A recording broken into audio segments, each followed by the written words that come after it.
Fala pessoal, tudo bom? Trevor aqui do canal Relógios Sem Fronteiras e mais uma vez podcast do canal. Como eu falei, é um formato sensacional que eu estou me esforçando para trazer grandes convidados, para ter uma abertura de diálogo que às vezes eu sozinho não consigo. Então hoje é um grande episódio, uma honra aqui estar com um grande colecionador do Brasil que tem uma coleção incrível, marcas que nem eu conhecia. E quero realmente conhecer e aprender com ele como ele consegue essas marcas, como é que ele começou essa jornada e como é que é colecionar aqui relógios no Brasil. Então comigo hoje, Elton Carmona. Elton, obrigado aí pela presença, é um prazer estar com você hoje aqui. Boa tarde, Trevor. Primeiramente eu quero agradecer o convite, tá? Você não sabe como eu estou lisonjeado de ter sido convidado para um canal tão importante, com matérias tão interessantes como o Relógio Sem Fronteiras. Não, cara, eu que agradeço a consideração, o tempo. Eu sei que, de certa maneira, no Brasil é difícil colecionar relógios, então eu que agradeço você. Vim aqui para o canal mostrar parte da sua coleção. Mas antes da gente falar um pouquinho da coleção, das peças, você trouxe várias peças aqui, que eu vou te fazer algumas perguntas. Mas antes disso, me conta um pouquinho o que você faz. Então, eu sou advogado, formado pela PUC de São Paulo, com especialização em direito sucessório. Então, minha carreira foi construída ao longo disso. Hoje, eu sou o diretor jurídico da Daura Carmona e Associados. Tá? Foi fruto, a Daura Carmona foi fruto de uma paixão que nós tínhamos em comum com o meu grande sócio, e amigo, Michel Daura, que a gente conseguiu colocar no papel as nossas paixões pelo que nós gostamos de fazer e unir também o gosto por conversar sobre relógios, trocar ideias, experiências e criar um grande networking. O nosso escritório ele é especializado em planejamento patrimonial e sucessório e planejamento estratégico comercial, que são as nossas duas especializações, e além disso, nós trabalhamos com pontos tributários, especialidades tributárias que poucos escritórios ou quase nenhum atua nesse segmento específico de determinadas áreas. Então, é muito gratificante a gente poder levar para os clientes uma situação diferenciada que eu acredito que outros não podem propiciar. Exato, exato. E imagino que pelo menos uma agenda completa, cheia, muito trabalho, mas você consegue equilibrar um pouquinho aí os relógios, a pesquisa, isso está sempre presente, imagino, no dia a dia, né? Consigo, até às vezes eu tomo um chamado aí do meu sócio, da minha esposa, fala, poxa, você está tanto no celular. Ela mal sabe que eu estou pesquisando relógio, olhando grupos de WhatsApp, ou então, de vez em quando eu tenho que ir no meu relojoeiro, que fica no centro da cidade, aí você acaba perdendo, não perdendo, mas gastando uma manhã inteira para fazer isso, Então ele está falando, você tem que equilibrar, tanto a coleção quanto o trabalho. E eu construo, como nós temos um horário flexível, muitas vezes o que eu deixei de fazer na parte da manhã ou à tarde, eu compenso à noite, quando as crianças dormem. Então, o bom da nossa área de consultoria é que nós temos um horário flexível.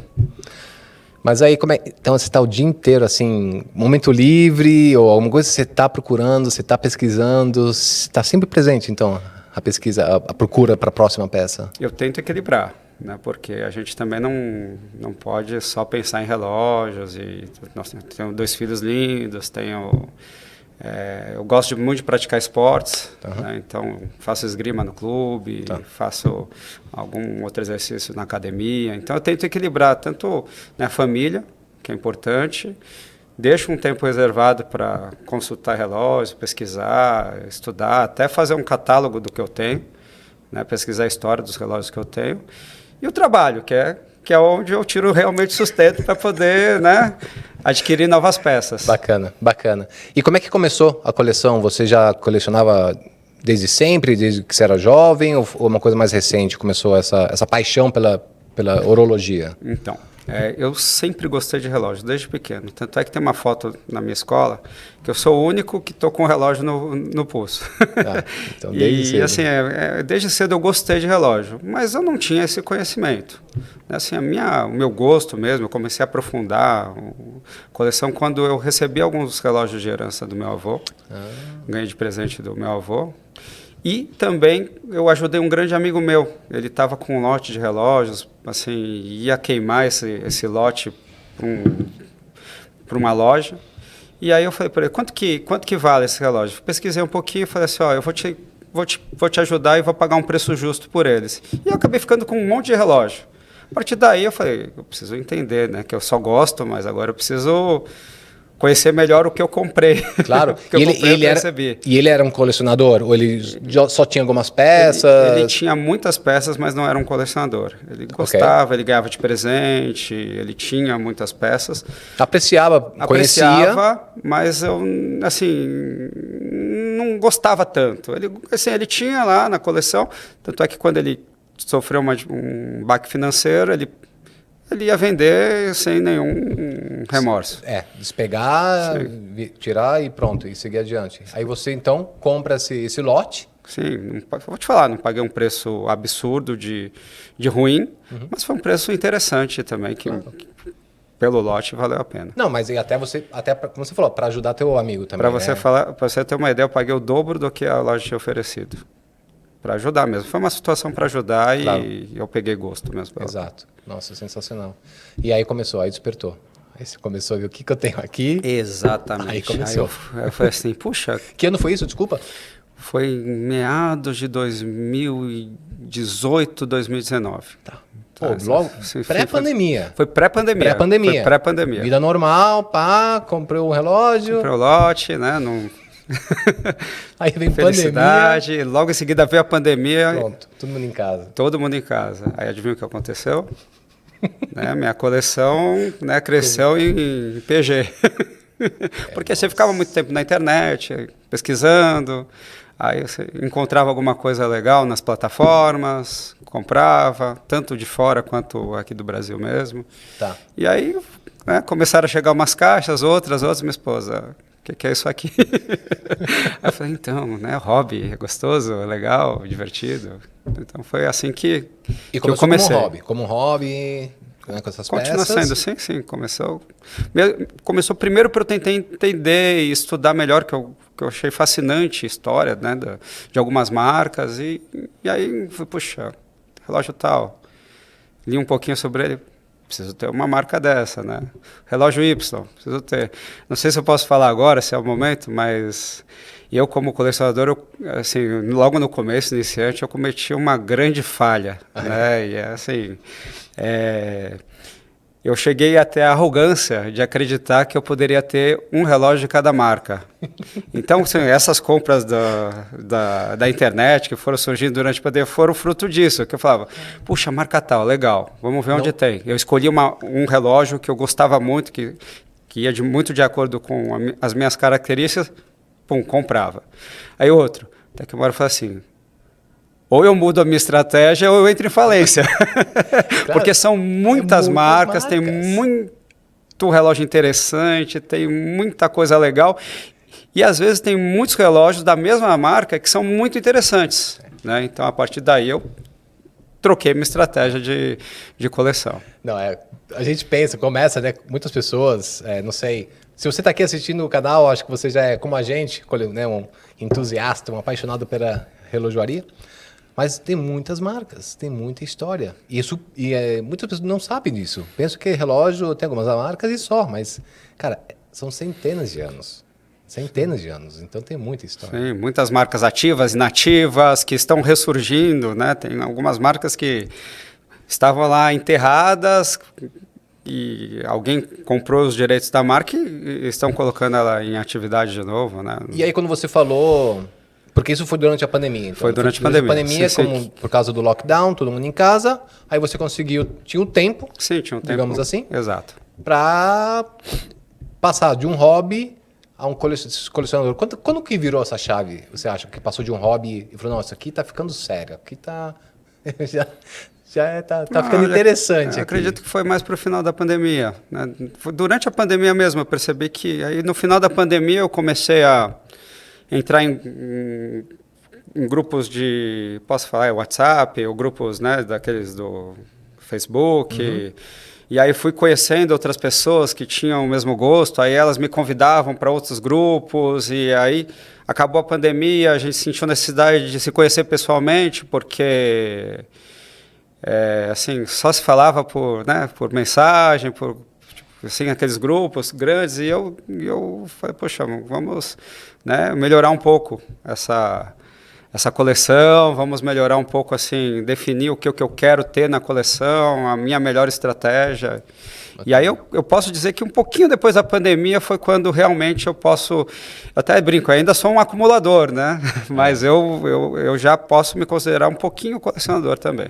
Claro, imagina. E aqui, só para entender, esses grupos de WhatsApp e Facebook eram todos brasileiros ou você também sempre procurou para o exterior? Porque o eBay, por exemplo, eu sei que é uma ótima plataforma, meio perigosa, eu acho, às vezes tem que tomar um pouco de cautela, um pouco de cuidado. Sim. Mas, assim, tem o eBay, tem o Chrono24, tem plataformas internacionais que a gente consegue comprar. Você usa elas também ou você fica só nas plataformas brasileiras? No começo, quando eu não conhecia eu não tinha tantas ofertas nos grupos, né, e não conhecia tantos dealers, eu comprava muito no exterior. Eu cheguei a comprar muito numa plataforma aqui do Brasil mesmo, né, uma plataforma de vendas, como plataformas do exterior. O eBay que você citou, o Chrono24, eu comprei pouca coisa, mas eu comprava muito do eBay. E assim, graças a Deus, eu só tive um problema com o eBay, só um, né, que a pessoa vendeu uma coisa que ficou errada, aí não chegou do jeito que eu queria, eu devolvi, mas demorei um século para receber, e aí foi um dos motivos para eu até parar um pouco de comprar lá fora, porque aqui no Brasil, se acontece alguma coisa, eu como advogado, até tenho onde exigir os meus direitos, brigar e tudo mais. Agora, a legislação do exterior e tudo mais, assim, é lógico, tá? Lá fora existem algumas peças para o tipo de colecionador que eu sou, de gostar de relógios históricos, relógios militares, que vai ser muito difícil você encontrar uma peça aqui no Brasil. Né? Eu gosto muito de relógios militares. E os relógios militares estão no leste europeu, estão na Europa, alguma coisa nos Estados Unidos. Mas, assim, geralmente eu só vou encontrar essas peças que eu gosto, peças históricas lá fora. Então, não tem como. Né? Então, eu tenho que... Né, eu encontrei outro dia um Glashütte lindo, assim, um Glashütte antigo. Da antiga Alemanha mesmo. Alemanha Oriental? Isso, assim, lindo, quando lindo, era lindo, estatal, lindo. Né? DDR. DDR, isso. Que virou estatal. Isso, então assim, Não, isso aqui não sei. Os que tem aqui são de coleção, não estão à venda, imagino, né? Deve ter pouquíssimo. Assim, você encontra de tempos em tempos e ele não é tão legal. Relógio Minerva, que foi a precursora do Mont Blanc. É uma marca que eu sempre gostei e eu não acho aqui. Eu não achava. Agora estão aparecendo, é incrível isso. Né? Depois que eu comprei um monte lá fora, apareceram aqui no Brasil. Mas assim, é um relógio difícil de encontrar dessas marcas. Um H. Moser, né? O H. Moser, né? Que é uma marca que você conhece aquele com mostrador lindo, todo... Só que ela começou há muito tempo. Né? Eu até trouxe depois um exemplar aí para mostrar para você. Ver. Não, e H. Moser é importante na história da horologia. Exatamente. Né? Porque ele era um dos únicos relojoeiros no norte da Suíça que queria muito alavancar o crescimento industrial de Schaffhausen. E ele que permite a Ariosto Jones o local para ele montar a primeira fábrica da IWC. Olha que legal. Então, assim, e uma coisa que eu sempre falo, que eu posso estar errado, mas eu me atrevo a dizer isso. Ele foi uma das primeiras pessoas a abrir uma loja de relógios na Rússia, em Moscou, porque ele era o grande watchmaker para os czares da Rússia. Isso assim, eu escutei algo sobre a Rússia, eu não lembrava o que se tratava, mas é isso mesmo. Tanto é que tem uma das propagandas lá antigas, que eles falam que assim, algo sobre os czares russos, que hoje eles que dominavam, assim, alguma coisa assim. Sim. Que eles faziam os relógios para os czares russos. Não, né? Importantíssimo. Então, Heinrich Moser é uma das grandes personas na história da horologia, cara. Eu queria muito ter, aqui no Brasil, ou você encontra por 50, 70, 80, 90, 100 mil reais, ou você não encontra. Assim, é difícil encontrar, né? Então, lá fora, eu consegui encontrar um com as características que eu queria, com mostrador perfeito, patinado, que eu gosto muito de pátina, caixa em aço, todo assinado, tirando a coroa, porque nessa época eles não assinavam coroa, mas assim, máquina assinada, tampa assinada, por um preço que eu podia pagar. Basicamente isso. Muito bom, muito bom. Bom, estamos com várias peças aqui, mas você comentou já, e eu só para ressaltar então, que tipo de relógio atrai? Que você procura numa peça? Porque pelo que eu estou vendo, foco é vintage mesmo? Esse é o foco da coleção? Relógios vintage? Eu gosto muito de história. Por gostar muito de história, eu parti, assim, eu compro relógios de outros estilos, mas eu parti muito para os dress watch, que são os relógios vintage, né, e para os relógios militares. Então eu tenho uma coleção razoável de relógios militares. Eu tenho um Dirt Dozen, que me deu um trabalho danado. Tá aqui, né? Tá aí. Onde é que tá? Este aqui, ó. Esse aqui, né? Não, esse aqui é... Pode puxar o elástico aqui. Só puxar. Como é que eu faço? Só puxar o elástico e levantar o elástico. Esse aqui é... Esse foi... Mais história do que isso aqui é... Esse é um Cima. Tá? A história dos Dirt Dozen, o próprio nome diz, foram 12 marcas que foram habilitadas a fornecer os relógios para o exército britânico na Segunda Guerra Mundial. Então ele tem algumas características, né, que seria o Small Seconds, o mostrador preto. Ele tem um tamanho mínimo de 35 milímetros, né, e ele teria que ser à prova d'água. Hoje em dia esses relógios não podem nem ver chuva, mas... www aqui e a flecha, né? Isso. Então, assim, esse relógio, eu demorei muito porque eu queria um relógio diferente, um relógio militar, histórico, e eu encontrei esse Cima, né? Cima é um dos relógios mais procurados hoje em dia, por quê? Porque a caixa dele é feita de aço, e além da caixa dele ser feita de aço, ele tem 38 milímetros. Então é um tamanho, para o público moderno, né, ele é mais aceitável, porque os relógios militares, antigamente, eles eram menores. Tem relógio militar de 28 milímetros, 29 milímetros. Por quê? Até para não chamar muita atenção na guerra, né, não ficar brilhando e tudo mais. Então, esse é um relógio de um tamanho bom para quem até nem curte um relógio militar, mas quem gosta de relógio, 38 milímetros, caixa em aço, e tem uma história por trás que importantíssimo. Eu sou fascinado. Sim, não, importantíssimo. Acho que o Dirty Dozen... Esse foi uma das minhas maiores conquistas em termos da aerologia, né? Quando eu consegui encontrar algo que... Assim, achei o meu militar especial. Né? Eu tenho um relógio que foi usado pelo exército alemão, eu tenho relógios que foram usados pelo exército norte-americano, mas assim, esse eu considero um relógio especial, que foi o relógio que ajudou... os aliados a ganhar a guerra, né? Assim. Exatamente. Você acha que dá para pegar os outros, alguma das outras 12 marcas, ou você acha que... Olha, são pouquíssimos os colecionadores que têm as 12 marcas. Por quê? Eram relógios militares e cada um fez uma quantidade diferente. E pouco, né? Pelo que eu me lembro. Sim, assim, eu acho que um dos maiores produções foi a própria Cima. Eu acho que sim, eu ia falar isso. Mas tem alguns que são de marcas Grana, né, Timor, né? Então, assim, Alemanha, Eterna. É difícil você encontrar uma marca dessas, né? Tem que tomar muito cuidado também, porque existem muitos Dirt Dozen falsos por aí. Tem, né? O pessoal pega um relógio com aquela caixa militar, aquela situação, põe lá a flechinha no mostrador, tudo mais, e vende como se fosse um Dirt Dozen. Tem muita falsificação de Omega, por exemplo. Sim. Eu soube que assim, é um dos relógios um dos Dirt Dozen mais replicados dentro do... Então é difícil, né? Assim, e é muito... Puxa, os relógios, você tem a GG LeCoultre, que são lindos, os Dirt Dozen GG LeCoultre, mas são super difíceis de conseguir. Tinha um vendedor aqui do Brasil que, naquela época, infelizmente, eu não estava com tanta... Né, porque vida de advogado é assim, né? Às vezes você está com muito dinheiro, outras nem tanto, e tem contas para pagar, mas que ele estava vendendo e eu tive que deixar passar, porque eu já tinha o meu, então eu também falei, não comprei. Mas eu vejo poucos, inclusive, no Brasil, reais, os verdadeiros Dirt Dozen. Sim, né? sim.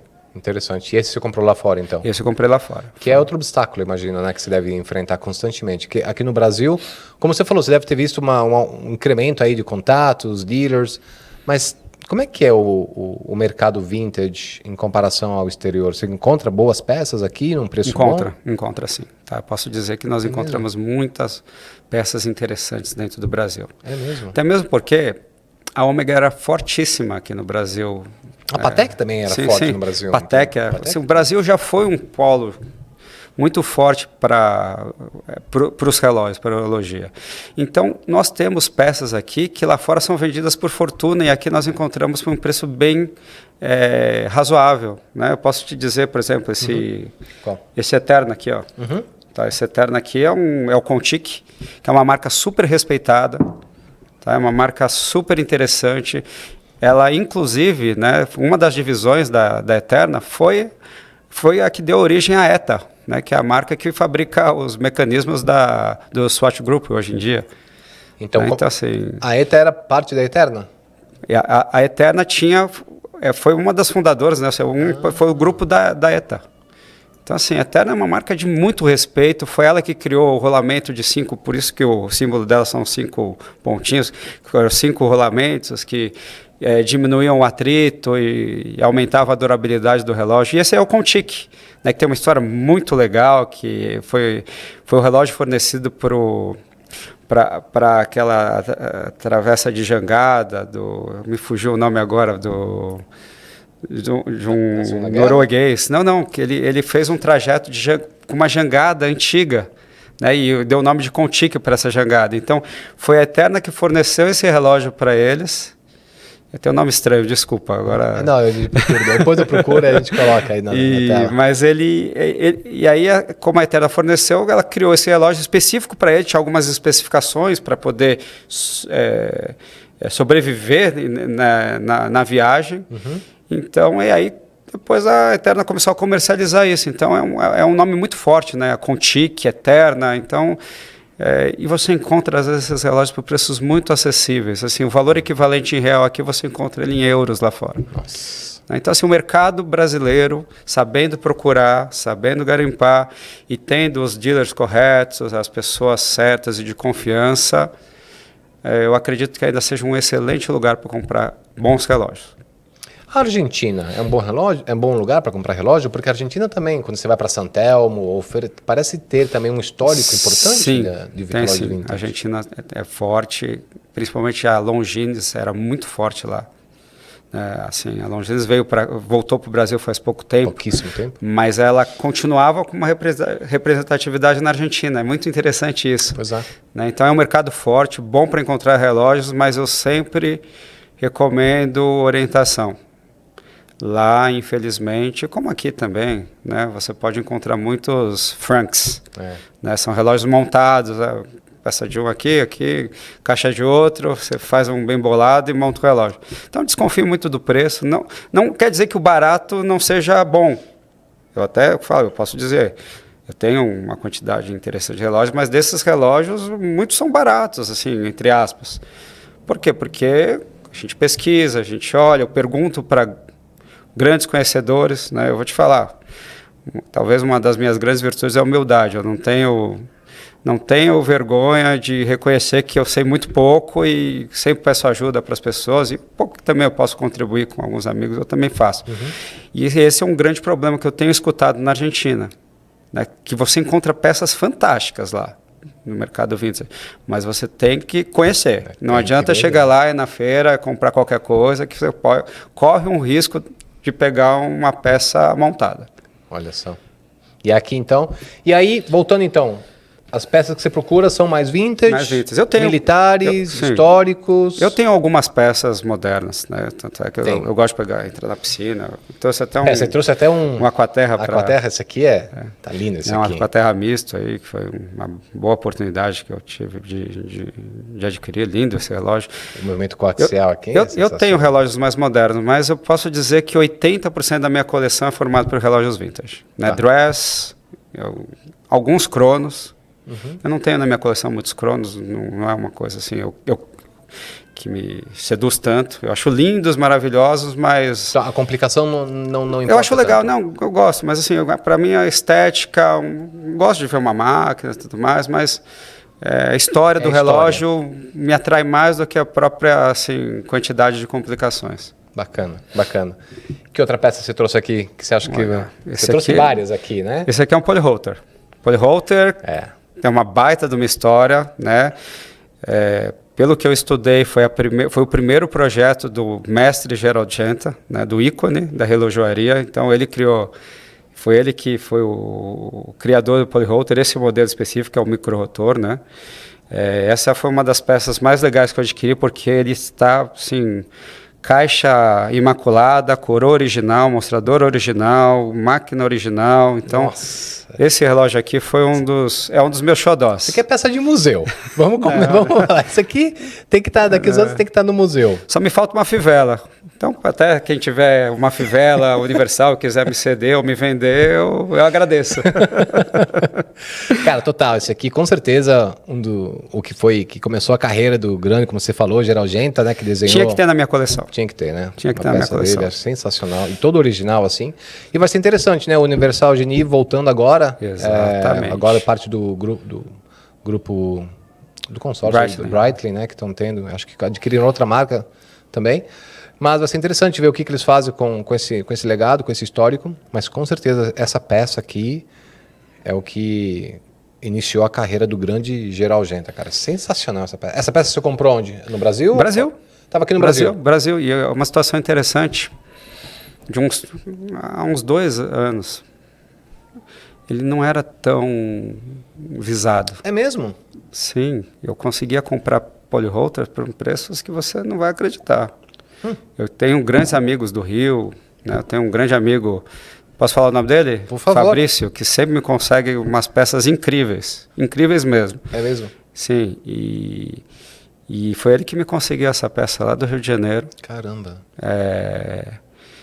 E assim, foi um sonho quando eu peguei a peça, porque às vezes por foto não parece ser tão bem conservado. Tudo original essa aqui? Tudo original? Sim, ele me consegue peças incríveis. E o Polyholter, tá? Eu cheguei a comprar por valores, eu não vou falar aqui que não convém, mas por valores que são muito abaixo do que são praticados hoje no mercado. Sim. Né? Hoje em dia você vai procurar um Polyholter, tá muito mais difícil você achar um original, sim, bom preço e qualidade. Exatamente. Né? Então, assim, eu fico feliz. Por quê? Porque é uma marca que é um modelo que estava meio que esquecido e ele tem uma importância histórica fantástica. Absurda. Puxa, pensa, é o primeiro projeto do Gerald Genta.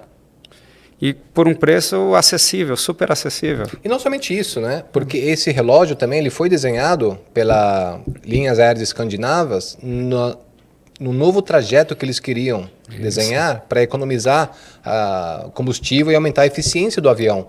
Porque era um trajeto que poucos aviões faziam por causa do magnetismo sim, o frio. do globo terrestre. Então, esse relógio tinha uma capacidade antimagnética para que o piloto pudesse conduzir o avião por esse trecho, economizando tempo, combustível e permitindo uma nova rota, né, entre a Escandinávia e a América. Então, cara, isso aqui é parte da história da aviação. Sim, então, sensacional. Sensacional. Isso aqui é peça de museu. H. Moser, você tem mais de uma ou você tem só filho único de mãe solteira. Eu quero ainda ter o moderno.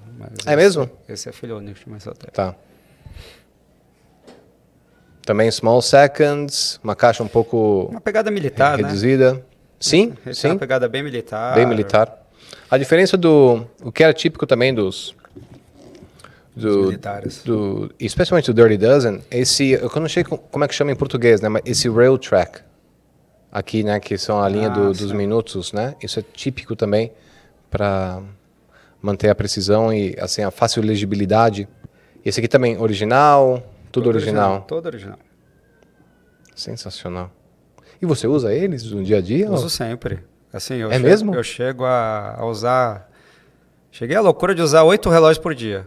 Em um dia só. Mas eu uso, em média, 3 a 4 relógios por dia. Tá. Tá, cada ocasião. Chego em casa, eu coloco um. Vou para um evento, coloco outro, vou para uma reunião, mudo de relógio às vezes, então eu procuro usar todos, né? Eu procuro usar todos os relógios. Esses relógios que eu uso mais para o final de semana, né? Ou quando... Claro.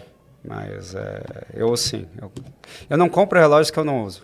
É mesmo? Não compro. Se é Tem um que relógio tem que estar funcionando, se é um tem que relógio que não é para estar... usar, eu prefiro nem comprar. Olha só, Eu compro relógios para usar. bacana. E me conta desse aqui? Esse é o Vulcan, é o Vulcan Cricket. Esse Vulcan, ele é bem interessante, né? Que eu aprendi até com o Leandro GMT, que não foi o primeiro. Na minha concepção, o Cricket tinha sido o primeiro relógio de pulso, o despertador de pulso do mundo. Tá. Era o Vulcan Cricket. Só que, na verdade, ele foi o primeiro que funcionava. Então, assim, ele foi o primeiro despertador de pulso que funcionou efetivamente no mundo. Então, esse é tipo de... Você marca a hora para tocar todo dia às 7 da manhã, ele vai toca. lá, vai disparar. Lá, você tem que dar corda. Porque tem o Sonier e tem o Minute Repeater, por exemplo, que indica, né, as horas, minutos. Sim, sim. Esse aqui é um despertador, Ele né? tem um despertador. Ele tem todas as funções de um relógio e, além de tudo, ele tem um despertador. Então, ele funciona como relógio, né? E tanto é que ele é considerado o relógio dos presidentes. Sim. Né? O Vulcan é considerado o relógio dos presidentes norte-americanos. Virou uma tradição americana, né? Sim. E além disso, assim, essa história de ter sido um dos pioneiros, né? Tanto é que o Cricket quer dizer, acho, grilo, né? Então, assim, porque ele faz um barulho, não sei se eu posso colocar aqui. Vamos tentar. Né? Coloca perto do microfone. Ele faz um barulho interessante. Posso colocar aqui? Coloca bem na ponta do microfone, ver se a gente pega.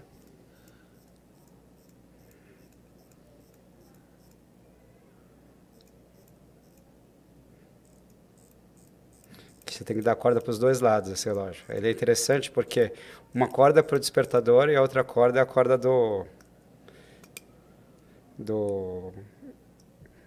funcionamento normal, né? Vamos ver se ele vai tocar.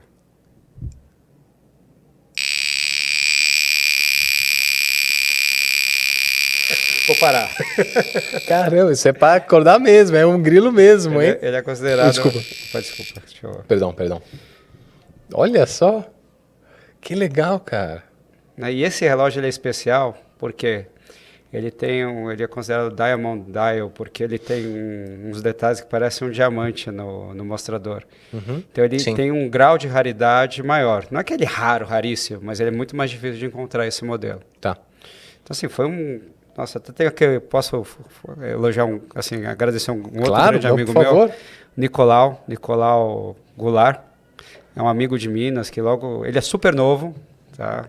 Mas é um grande amigo de Minas que me ensinou muito sobre os relógios Omega e foi ele que encontrou esse relógio para mim. Né? Ele falou assim, então, eu não vou comprar esse, você quer para você? Nossa, na hora que eu como?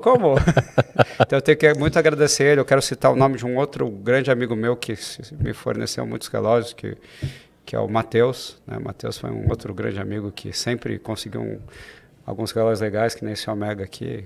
Posso mostrar? Por favor, claro. Tá, esse relógio aqui é um Omega com, eu chamo de Gilt Dial, né? Que Sim. Eu acho linda essa combinação, né? Essa combinação de relógio com um mostrador preto e os detalhes em dourado, para mim é uma das combinações mais bonitas que tem no relógio. Então ele conseguiu esse modelo com bracelete original. Puxa, tem tantos outros que eu compro, Léo, Geazi. Assim, peço desculpas se eu esqueci de algum de vocês, mas é que eu estou um pouco nervoso. Ronaldo, da Horologium, né? Então, assim, são grandes amigos que também me apresentam lindos relógios. E lindas histórias também. Sim. O Robson, do Momo Brechó, que é legal, tem uns vintage sensacionais. É mesmo? Né? Então, assim, puxa, pessoal, desculpa se eu esqueci alguém, tá? Mas, assim, eu tenho a sorte de ter grandes amigos, grandes pessoas que já me forneceram lindos relógios, né? Tem o Ipanema Watches, que é o Cássio, né? Que já me vendeu relógios bem legais também. E sensacional, assim. Gente, eu peço desculpa se eu esqueci o nome de alguém. Não, tenho certeza que você, como você está falando, né, tantas peças, sempre procurando, com certeza entra em contato com muitas pessoas, mas que bacana que tanto movimento interno brasileiro, então. Assim, grande parte dos relógios que você compra aqui no Brasil. Olha, tirando a pandemia, que eu comprei muito relógio lá fora, e eu não conhecia tanto o mercado nacional, a grande maioria dos relógios foi adquirida aqui no Brasil. Tá? Nós temos excelentes vendedores de qualidade, que foram muito importantes para mim, assim, para montar minha coleção. Eles já sabem um pouco da característica dos relógios que eu gosto, então... Sim, sim. Muitas vezes eles nem oferecem nos grupos. Eles até falam assim, Elton, você gostou desse, quer? Às vezes eu fico, às vezes não fico. Também não precisa comprar tudo, não, né? Nem tenho, né, condição de comprar todos. E com o tempo você vai ficando mais exigente, né, mais criterioso. Né? Teve uma época que você comprava vários porque você achava bonito e beleza. Aí chegava, não era daquele jeito. Hoje em dia não, hoje em dia eu peço foto de tudo e costumo ser bem criterioso assim, nas minhas compras. E de outros colecionadores? Você compra peças também? Compro. Também? O pessoal entra em contato com você? Posso dar um... Eu acho que o Gravina não vai se importar, né? Mas tá vendo esse Mido aqui? Qual? O Mido, esse crono. Esse aqui? É isso. É um cronógrafo esse aqui? É um cronógrafo Mido, calibre 1300. É um relógio super raro. Tá. E esse está num estado fantástico. Você repara que o mostrador dele faz É prateado, né? Um jogo de cor. Não, mas ó como ele muda a cor conforme a luz. Calibre 1300 é um calibre super importante para a horologia. E o fabricante dessa caixa aqui é o mesmo era o fabricante das caixas do Patek Philippe. E veio de um monstro da horologia, né? Assim, talvez, se não for o maior colecionador de relógios vintage do Brasil, talvez do mundo. Tanto é que ele cedeu o relógio para o Museu da Omega. Sim. Então, assim, uma pessoa de extrema importância. E calhou de um dia, eu pedi uma opinião para ele, estava num bate-papo e tudo mais. Pro grupo, por WhatsApp? Por WhatsApp mesmo. Eu não o conheço pessoalmente, acredite se quiser. Mas, assim, a gente já trocou muitas ideias. Ele é uma pessoa super acessível, muito legal. E aí ele falou, pô, eu tô com um crono aqui, estava pensando em vender, mas eu não sei. Você tem interesse? Aí eu comecei a, né? Não, como assim tem interesse? Não, calma. Já veio a coisa fica séria já, né? Vem o relógio daí já... Sim. Aí importante. Ele mostrou para mim, eu falei assim... Posso pensar? Ele falou, não vou anunciar. Esse relógio eu não vou anunciar. Pode pensar, vai com calma. Até tinha combinado de comprar só em julho, que é quando alguns honorários meus estão previstos para entrar, mas aí entrou um honorário antes, entrou um dinheiro extra antes, e eu falei, poxa... Mandei uma mensagem pro Gravina assim, tá de pé aqui lá, eu vou antecipar a compra. Aí eu acho que ele gostou também, porque ele sabe que eu não sou o tipo de colecionador que pego e passa para frente e tenta ganhar um dinheiro em cima. Eu até brinco. Se você não tiver certeza que você quer vender o seu relógio, não venda para mim. Porque a probabilidade de eu nunca mais vendê-lo é enorme. É alta. Né? Por quê? Porque assim, eu só vou vender se não fizer mais sentido na minha coleção ou por algum outro motivo. E esse aqui com certeza vai ser guardado com muito carinho na minha coleção. Não, com certeza. É lindo, cara. Quando esse relógio chegou, eu falei assim, é melhor do que eu esperava. Sensacional. Assim, eu já sabia que vindo do Gravina era coisa boa, né? Mas... Obrigado, Gravina. E desculpa se eu não podia falar o seu nome, mas muito obrigado. Não, merece toda a admiração, respeito pela coleção e não, fora pelo que ele faz, sim, né? Sim. Pela horologia mundial, porque pessoas, como você falou, como ele, poucas no mundo. A coleção que ele tem... Trevor, pensa numa pessoa acessível, simpática, aberta, pelo grau de conhecimento que ele tem. Assim... É como se você tivesse, né, vamos usar o exemplo do futebol que é muito usado, né, falando com o Neymar, assim. E ele conversando com você com uma baita simplicidade, uma atenção, né? Quando ele pode responder na hora, ele responde na hora, quando ele não pode, ele não responde. Não. Então, pensa numa pessoa fantástica, além de um super colecionador. Super colecionador, não, exatamente. Tem outros relógios que eu comprei de outros colecionadores, né? Tem relógio que eu comprei do Michel, tem relógio que... né? Comprei do Luiz, que é um outro amigo nosso, o Nicolau, o Matheus, que eles são colecionadores, mas eles me venderam boa parte, alguns relógios da coleção. Tem o Cláudio Lima, tem... Puxa, é muita gente que eu já troquei, que eu já vendi. E qual é o próximo relógio, então, que você quer procurar? Você acha que é um relógio que você tem que ir lá fora? Ou você acha que aqui o Brasil tem o mercado, tem as opções que você pode aí continuar agregando e crescendo a coleção? Posso dizer que, assim, neste momento, né, eu não estou procurando nenhum relógio específico. Por quê? Porque eu acredito que eu formei uma coleção que eu preciso agora talvez dar uma enxugada nela. É mesmo? Mas, você fala assim, quais são os seus 2 grandes objetivos para um futuro, assim que entrarem mais honorários gordinhos e tudo mais? Eu quero muito ter um Vacheron Constantin, o Overseas, mas não é qualquer um. Eu quero aquele com mostrador azul, aquele bracelete lindo e 3 ponteiras. É esse que eu quero. Tá? Eu tenho um grande colecionador que Pedro. Ele é muito discreto, mas eu aprendi a gostar muito de relógios quando eu conheci ele, né? Porque eu estava só vendendo algumas coisinhas que eu recebi, tipo assim, estava estudando ainda, estava naquela transição, e foi ele, inclusive, que me apresentou a história do Dutch Dozen, né? E ele tinha que eu acredito que ele já vendeu, maravilhoso, que esse é um dos relógios que eu tenho como objetivo financeiro, assim, que não é só ter dinheiro, porque ele é difícil de encontrar, Sim. mas é um relógio que, assim, está num nível superior. E o Alang. O Alang é um relógio que, nem sei, Alang Sons, né, que eu acho que fala. É um relógio, é uma marca alemã, que foge um pouco da relojoaria suíça, mas uma marca super tradicional, com peças fantásticas, o maquinário que tinha, assim, às vezes ser usado do lado ao contrário de tão bonito que são os maquinários. E eu gostaria de ter, né? Ou o datografo, ou o One, né? Que é o Type One, né? São relógios que são maravilhosos, assim, mas são relógios que eu, assim, se eu tiver dinheiro, eu vou e compro. Sim. Agora tem 2 relógios que são sonhos, em termos de objetivo, né? Mas eu acredito ser muito difícil encontrar, que se nem o Gravina encontrou, vai ser muito difícil. Que é um Polyholter, mas não qualquer Polyholter. Polyholter com o SAS, né, com a marca da Escandinávia. Sim, isso. Né? É difícil esse? Super. É mesmo? Muito, muito, muito. Pensa assim, é um relógio difícil de encontrar, porque quem tem não vende. Não.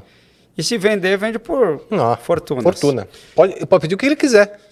São super raros. Pede o que ele quiser. Super difícil de encontrar. E na estratégia de relógios militares que eu tenho, eu quero muito ter um dia aquele Seiko Kamikaze, que é o Seiko utilizado pelos pilotos japoneses. Sim. Esse é um relógio que eu falo, não é um objetivo, por quê? Porque eu já procurei e esse Kamikaze eu encontrei um só à venda num leilão e que saiu por uma fortuna. Sim. Então, assim, não foi assim, eu estou procurando. É lógico, se um dia aparecer e eu tiver recursos financeiros para adquirir, nossa, serão muito bem-vindos. Mas eu posso dizer que eu estou satisfeito. É lógico que na horologia a gente nunca está satisfeito. Sempre aparece alguém com um relógio diferente. Você fala, puxa, esse eu não tenho, esse eu quero ter. Puxa, que lindo esse relógio. Mas eu sou muito feliz com o que eu tenho. Tanto os relógios baratos, quanto os relógios um pouco mais valiosos. São relógios que me satisfazem bem. Né? Não, total. Eu posso dizer que eu estou muito feliz dentro da horologia. Mas eu acho que você ainda tem um pouquinho esse sonho de querer ter um relógio de cada marca, né? Acho que ainda tem esse desejo. Fala a verdade. Não. Um dia eu pensei assim, tanto é que alguns relógios eu acabei me desfazendo, porque não fazia sentido eu ter relógios muito parecidos, só que mudava só a marca. Por exemplo, você tem um Tecnos Skydiver aqui, né? Você trouxe um Tecnos Skydiver. É uma marca que eu gosto muito. Sim. Tá? A Tecnos Suíça, principalmente. É uma marca de alta relevância dentro do Brasil. Total. Ela mudou a estratégia dela e ninguém vai culpar o cara por... Né? Hoje ele se tornou a maior, talvez, no mercado, o maior indústria, o maior player brasileiro. Maior marca brasileira. Exato. Mas eles faziam relógios suíços muito interessantes. Relógios bonitos. E eu lembro que você me comentou nas nossas conversas que a gente encontra fora aqui, né, em âmbitos mais sociais, que você tem mais mais de uma unidade dessa, né? Você tem mais de um exemplar. Eu tenho 2 Skydivers. Você tem 2 Skydivers. Tenho 2 Skydivers, mas eu tenho outras modalidades. Tenho o The King, Sky Ice, Gold Shield, Kaiser. Eles faziam relógios fantásticos, caixa em aço, máquina ETA, AS ou Valjoux. Eu tenho 2 cronos Valjoux. Da Tecnos Tecnos com Valjoux? Tecnos com Valjoux. Então, assim, eles primavam por uma boa qualidade, esteticamente Sempre. Eram relógios muito bonitos. Muito bonitos. Tá? Suíços, né? A origem é uma marca centenária, né? Sim. Do Gunziger. Sim, né? exatamente. Família Gunziger. Então, assim, eu tenho muito carinho por essa marca. E você conseguir encontrar relógios com assim, custo-benefício, um Tecno suíço, acho difícil você bater. É mesmo? Difícil. Tirando o Skydiver, que popularizou, assim, ripou mesmo, né? Sim, são relógios total. que hoje em dia são caros e raros de se é? encontrar. Os outros você encontra com preços muito interessantes. E até com máquinas tão boas ou superiores ao Skydiver, né? Que ele usa uma ETA 28, alguma coisa, me desculpa. Tá. Mas ele... E assim, o The King, por exemplo, ele tem uma máquina fantástica. Talvez ele seja mais raro, mais difícil de encontrar que o próprio Skydiver, só que você encontra com preços mais acessíveis. Exato. Né? Então é uma marca que eu gosto bastante, a minha coleção é recheada de Tecno suíço. Eu tenho uns nacionais também, mas eu tenho inclusive a edição, eu acho que de 60 anos de Brasil, né, que foram só feitas 60 unidades, eu tenho uma delas. Bacana. Então, uma marca que eu gosto bastante. Que bom. E historicamente falando, é muito importante no Brasil. Para o Brasil é muito importante. Foi um divisor de águas, né, quando ela realmente se tornou brasileira. E com certeza esse Skydiver aqui é... E um amigo meu, André Virgílio, tá? André Santos Virgílio, eu lembrei de mais um, que é o Caçador de Relíquias. Ele conseguiu essa fivela vintage para mim. Olha isso aqui, uma fivela vintage. Olha com bacana. Da Tecnos. É muito difícil isso aqui. Tá? Eu só tinha visto essa. Linda peça. Não, sensacional. As histórias. E você trouxe um aqui que eu não conhecia, mas uma história fantástica do Exército Brasileiro. Sim. Qual que é? Esse aqui? É o Pronto. Tá? Conta um pouco desse, porque... Tá. O Pronto é uma marca suíça. Marca suíça. Marca suíça que forneceu o relógio, ela não forneceu para o Exército Brasileiro em si, mas ele era comercializado, ele era oferecido nas lojinhas, né? Isso eu aprendi com o Mestre Gravina, que eu pensava que era do Exército Brasileiro, mas ele foi comercializado nas lojinhas do Exército Brasileiro. Então ele vem com o brasão aqui, ó, o brasão da República. Sim, né? Olha só. E ele era um relógio que os oficiais do Exército Brasileiro podiam adquirir nos bazares, nas lojas internas. Aqui no Brasil? Aqui no Brasil. Só que eram lojas militares. Sim, era uma loja militar, mas não era o relógio utilizado pelo Exército. Não, né? não. Uma desmistificação que eu acabei fazendo com o Gravina, né? Que ele explicou melhor a história. Mas é um relógio lindo, né? Assim, ó, pulseira Gayfres, para quem conhece essa marca, né? Esse aqui foi... Está com a pulseira Gayfres. Olha só, sensacional. Pronto, uma marca bem... Pronto. Isso aqui é incrível. Não, esse relógio é o mostrador original, máquina original. Assim, essa pulseira... A pulseira original também? A pulseira, não sei se é original dele, mas é um estilo militar da época. Mas eu acredito que seja, porque quando eu comprei essa, eu comprei dois prontos parecidos com essa mesma pulseira. Então deve ser. Eu acredito que seja. É que não está assinado, então eu não posso afirmar. Né? E o que aconteceu com essa marca? Você sabe da história dela depois? Ou... Então, crise do quartzo. Né? Provavelmente ela quebrou durante a crise do quartzo. Né? Cara, então, e estão todos funcionando? Todos os relógios estão funcionando? Todos. Eu não gosto de usar relógio que não funciona. Eu tenho um toque. E não basta funcionar. É lógico, um relógio antigo, você não vai ter a precisão de um relógio moderno, um relógio a quartzo. Mas ele também não pode atrasar nem adiantar um absurdo. Né? Então eu gosto porque eu uso. São relógios que eu utilizo, relógios que eu gosto de... Esse aqui, muito simples, só tem horas, né? Horas, minutos, segundos, não tem nem data, nada. O que é 34, 33, acho talvez? Que tem 34. E essa cor, essa envelhecida assim, cara, isso aqui é incrível. Foi o Fabrício que me vendeu. E com o brasão do Exército Brasileiro atrás. Sim. Não, vou dar uma pesquisada depois. Você vai me emprestar isso aqui para fazer um vídeo. Impresso, com prazer. Né? Impresso com prazer, vai ser um prazer. Esse aqui eu não conhecia. Incrível. Incrível esse relógio. Mas, e aí você concentra, então, relógios vintage, militares, mas tem alguma coisa moderna? O que você acha do mercado hoje em dia? Como você falou, tem muitas marcas que estão sendo reativadas, Universal Geneva, uma delas, por exemplo. Uhum. Como é que você acha que o mercado atual está atuando? Como é que está isso? Então, bem interessante. Posso falar o nome das marcas aqui? Sim, a Nevada. A Nevada está com uns relógios lindos. Então. Tem outras microbrands muito legais, né? Baltic. Uhum. Eu acho que ela faz uns relógios bem interessantes. Assim. O pessoal até tem gente que critica, eu gosto. Na minha opinião, eles fazem relógios que tem a sua cara. Você bate o olho, é lógico, alguns eles têm cara de outros relógios, mas você pega aquele Aquascape, Aquascape é lindo aquele relógio. Nessa feira boleada, o lumen tudo quanto é lugar. Podia melhorar um pouco o que vai dentro, né? Mas assim, tem umas microbands muito interessantes aqui dentro do Brasil também. Uhum. Poxa, eu verifico assim, a Statera está criando relógios fantásticos. Uma marca que eu achei bem interessante, aquela Terra Nova. Sim. Achei muito bonito aquele mostrador, tem uma brasilidade dentro do mercado brasileiro. A Longines veio para o Brasil e isso foi muito legal. A Universal Geneve foi adquirida pela Breitling, está vindo com força. A própria Breitling, né, um mercado forte, a Tudor. Sim. Tudor tem uma loja hoje no Brasil, não tinha, né? Então, Omega tem a sua... Até reformou a boutique dela recentemente no shopping. Tá muito legal. Abraço para o Marcelo, que sempre me recebeu muito bem. Então, tenho que reconhecer as pessoas que me reconhecem. Até a Cartier, que eu vou lá, ainda não comprei nada lá, mas eu sou sempre muito bem recebido pelo Cadu. Né? Então, assim, eu ainda quero comprar alguma coisa com eles, mas... Você tem um Santos? Quê? Você tem um Santos na coleção? Não, eu tenho um tanque, mas não tenho um Santos. Eu tenho um tanque e um Ballon Blanc. Tá bom. Tem um Cartier Ronde também pequenininho, de prata, lindo, maravilhoso. Falta o Santos, hein? Santos então, o Santos ainda está no objetivo. Imagina. Tem que ser um especial, né? Deve ser um que sim.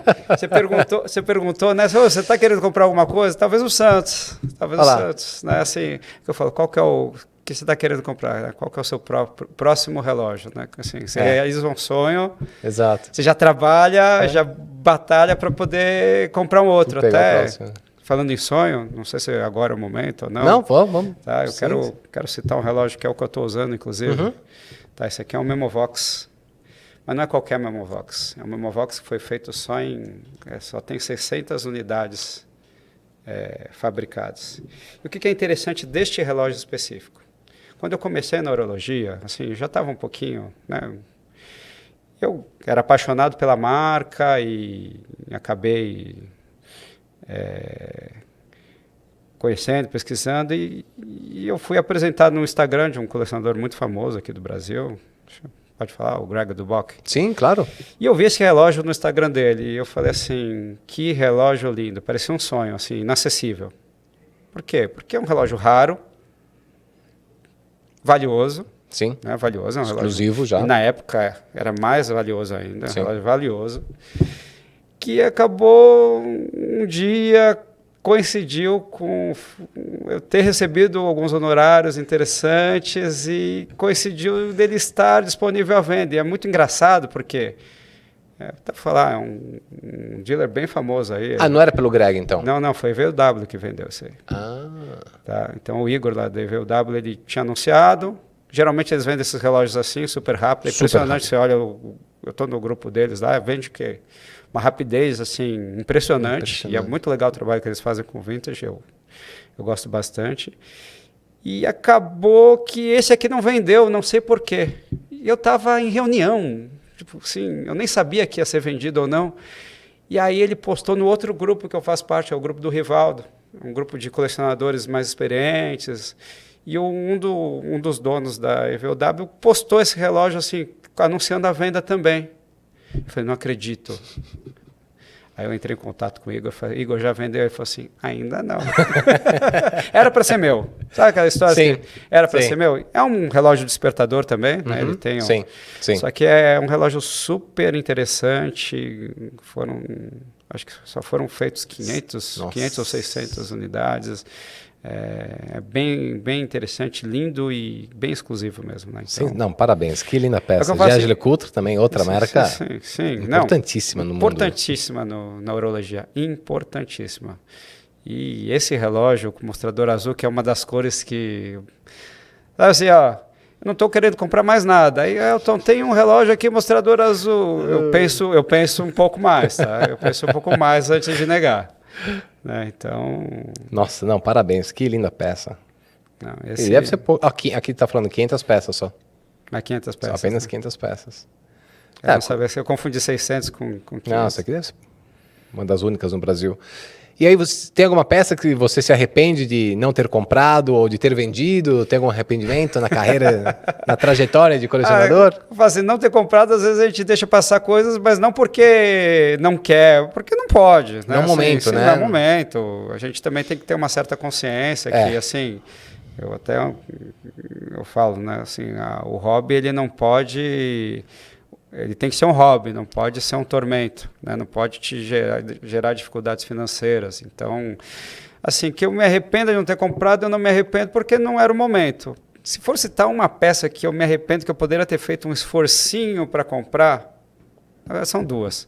Um Longines que eu gravei um dia, anunciou num grupo e ficou um tempão, eu não acredito, de ouro, 35 milímetros, perfeito, e ficou por um preço super excelente. Eu acredito que esse eu podia ter feito um. Só que na época eu estava para receber bons honorários, estava esperando eles chegarem para poder negociar. E um polyholter de ouro. Olha! Que é um amigo meu também, o Délio. O Délio, ele estava vendendo esse polyholter de ouro rosé, maravilhoso. Era um relógio assim, e por um preço super interessante. Sim. Só que aquilo, ia ter que fazer uma ginástica financeira na época, porque, o que eu falo, na vida de advogado, de consultor, empresarial, não é fácil, né, pessoal? Não, que rico, tem um monte de relógio. Não, a gente, né, tem que ter a reserva prudente, tem que poder pagar as contas. Tenho 2 filhos maravilhosos, tenho uma esposa, né, que graças a Deus também trabalha, ajuda na casa, mas sim, a gente não pode fazer loucuras. Assim, a urologia tem que ser um hobby, tem que ser um mecanismo para diversão e fazer amigos. Exato. Tá? Então, e aprender, conhecer histórias. Sim, conhecer histórias. Sim. Quando isso te atrapalha, não vale a pena. Agora, de ter vendido, eu me arrependo. Eu quero contar a história de um relógio que eu vendi para o Délio, inclusive. Era um relógio do exército holandês. Só que é o Universal Geneve do exército holandês. Tá. Na época eu não conhecia tanto. Então a gente trocou, não foi nem uma venda, foi uma troca. Tipo, esse aqui é o exército holandês, eu paguei X, ele me ofereceu um pouco mais na troca. Peguei, maravilha, né? E eu não... Ficou por essa, ficou nisso. Assim, ficou nisso, mas era um relógio que era pequeno e na época assim, eu não conhecia tanto. Aquele desconhecimento mesmo, natural de quem está começando a se aperfeiçoar mais. E eu acabei não me importando tanto na época. Só que aí, um pouquíssimo tempo depois, quando você já conhece um pouco, mas é pouquíssimo mesmo, tá? Coisa de meses, porque é legal da urologia que você aprende muito rápido também. Né? Você vendeu um relógio que eu não devia ter vendido. E quer saber o que é mais engraçado? Por 15 minutos eu não recomprei esse relógio. Porque ele me mandou um WhatsApp perguntando, você quer ficar? Vou te fazer pelo mesmo preço que eu peguei. Eu estava num hotel, lá um resort, com as crianças e tudo mais, né? E deixei o celular no quarto. E aí, quando eu cheguei por 15 minutos, eu falei assim, Délio, eu quero. Ele falou... Eu acabei vendendo para outro. Já foi. Já foi. E aí eu tenho um pouco... Vou te falar, assim, não sei se isso é bom ou ruim, mas eu costumo não abordar pessoas que não estão oferecendo o relógio. Né? Então, assim, eu sei com quem está, mas eu não tenho essa... E é um colecionador que também é pior que eu. Ele também não vende relógio, assim. E eu não tenho como se fala, esse costume, né? Esse costume de chegar e abordar e falar, você não quer vender esse relógio? Vendeu, eu sei que você tem aquela relação, quer me vender? Eu não tenho. Eu não acho errado. É uma coisa minha que eu sou tímido, eu não gosto de né? Eu tenho vergonha mesmo de chegar nas pessoas e perguntar, tanto é que todos os relógios que eu comprei, pouquíssimas vezes, que são pessoas que eu sei que vendem relógio de vez em quando. Então, às vezes eu pergunto, esse aí, né, tá disponível? Mas eu tenho muito, assim, eu não gosto. Então, até hoje esse relógio está lá, eu sei com quem tá, mas eu não tenho coragem de pedir. E esse talvez seja o meu maior arrependimento. Eu me arrependi de vender um Girard Perregaux também, mas é um relógio lindo, maravilhoso, mas eu consegui um substituto para Girard Perregaux. Eu tenho alguns lindos também da marca, que é uma marca que eu aprecio muito. Sim, sim. Né? Tem relógios fantásticos e máquinas lindas. Né? Então, eu não sinto tanto esse. Era um relógio que eu não queria ter vendido, eu sinto de ter vendido, mas por isso que hoje eu até brinco. Você quer me vender um relógio? Saiba que provavelmente ele não vai sair da coleção. Vai sair da coleção. Muito bom, muito bom. Bom, acho que aí eu só queria te perguntar agora, então, 2 perguntas. Perfeito. Essa aqui é difícil, eu acho, para você responder. Se você pudesse escolher apenas um relógio para usar aí o resto da vida, em todas as ocasiões, existe uma peça que você conseguiria? Ou... É muito difícil, né, Trevor? É muito difícil. Principalmente porque eu tenho dificuldade até de escolher, quando eu tenho relógio repetido, se eu vou anunciar ou não para vender. Né? Assim, o relógio é muito parecido, eu tenho um apego. É muito difícil você falar assim, não, esse vai ser o meu preferido, esse não. Mas se fosse escolher eu sei que é uma pergunta assim, bem difícil de responder, mas me vindo aqui à cabeça um relógio que talvez seria o único, se você tivesse que escolher e vou explicar por quê. Seria um relógio que eu nem tenho ainda, que é o Overseas. Por quê? Constantin. Ele é um relógio que ele combina muito bem com um traje social, ele combina com um traje casual também. Sim. Ele é prova d'água, você vai na piscina, você faz as coisas que você quer fazer com ele. Então, seria por isso. E é um relógio lindo, de uma marca fantástica, com história, tudo mais. Se fosse escolher e outra, não chama tanta atenção de bandido, porque você poderia até escolher o Sub, o Rolex Sub, que para mim vai bem até com... Pode falar aqui de cueca, né? Você fica bem com esse relógio. Mas é um relógio muito visado, você não pode sair no aeroporto, você não pode tomar um café, você não pode sair na rua que você corre o risco de ter uma arma na cabeça. Sim. E talvez o Overseas não tenha tanto reconhecimento pelos assaltantes. Então, seria um relógio assim, é difícil, muito difícil. Tipo, eu não consigo nem pensar em me afastar dos meus queridinhos aqui, mas por essa questão de... Seria uma boa opção. Muito bom. E aí, cara, acho que a última pergunta, só para encerrar, se você tivesse um conselho aí para dar para o pessoal que realmente está entrando na relojoaria, está conhecendo as histórias e quer trazer isso para a vida deles, né? Quer enriquecer a vida com a horologia, qual conselho você daria para um cara que está começando a colecionar? Bem, primeira coisa, né, assim, não tenha arrogância de acreditar que você consegue aprender sozinho, tá? Procure pessoas mais experientes para perguntar, para tirar dúvidas, pegar dicas, porque geralmente essas pessoas são acessíveis. Né? Então, assim, pesquise, leia, estude sobre assuntos. Se você não tiver tempo, pergunte, reconheça. O errar faz parte, né, do aprendizado. Tá? Comprei muita coisa errada, muito enrosco, né? Mas se cerque de pessoas de confiança. Né? Não compre de qualquer um. Isso é um dos conselhos que eu dou. Né? Assim, a gente tem que estudar, tem que perguntar, tem que se cercar de pessoas. E outra, não compre um relógio que os outros vão achar legal você ter. Compre um relógio que você goste de usar. Adquira um relógio que te dê satisfação. Não importa se é um Patek Philippe, um Audemars Piguet, um Rolex, Technos. Ou então um Technos, um Orient, um Seiko, um Tissot, um Omega, não importa a marca. Né? Até o Vinícius, que é um grande amigo nosso, ele me fala uma coisa que é muito interessante. Pega aquele relógio e tira a marca dele. Você usaria? Se você usaria, esse relógio é um relógio que você pode comprar. Muito bom. Assim, é uma dica que eu dou, entendeu? Assim, não ultrapasse o seu bolso, tá? Assim, eu comecei com relógio, com relógios mais caros, mas porque eu tive sorte. Eu tinha relógios, né? Piaget, eu tenho um lindo Piaget, Chopin, Omega, né? Eu comecei com Rolex porque eu ganhei, mas eu ganhei.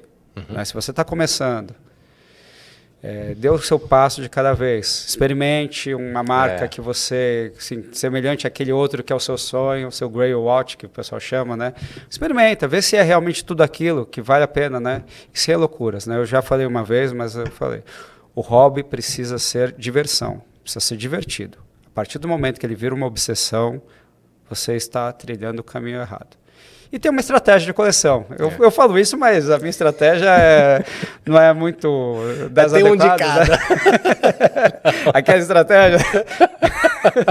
Mas assim, não, tem uma estratégia às vezes da coleção. Eu prefiro, né, um relógio desse tipo, vou procurar mais dessa marca, mas assim, eu quero ter uma dica que às vezes você fala assim, o que é legal ter numa coleção enxuta?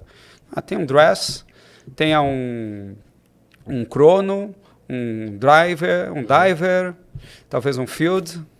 Poxa, você está com uma boa, um pilot, você tem 5 relógios bacanas, às vezes 3. Sim. Né? E tem o pessoal que usa aquela expressão que agora não sei o nome, é gada, eu acho que é.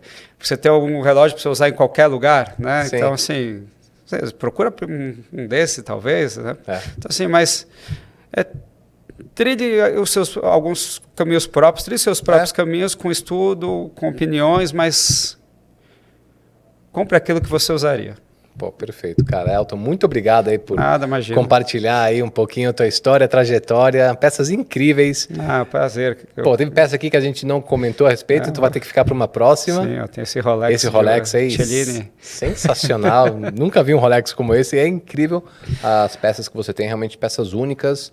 E que bom que eu aprendi que o mercado brasileiro de vintage, de colecionismo, tá tão bem, tá tão seguro como pessoas como você que respeitam, apreciam e valorizam a história aí da horologia, cara. Muito obrigado, hein? Puxa, Trevor, eu que agradeço mais uma vez, né? Eu agradeci no começo, agradeço de novo. O papo foi ótimo, pena que tem que acabar, né? Pois é. Mas na próxima você traz outros 10 e a gente troca uma ideia aí. Mas eu agradeço muito, eu me sinto honrado, um canal com conteúdo tão importante, posso dizer imparcial, né? Assim, você percebe que são canais que são independentes, né? São canais que assim buscam prestar uma informação independente de quem você vai agradar ou de quem você vai irritar, né? Então eu acredito que assim o seu é um dos canais que eu mais aprecio e parabéns pelo seu trabalho.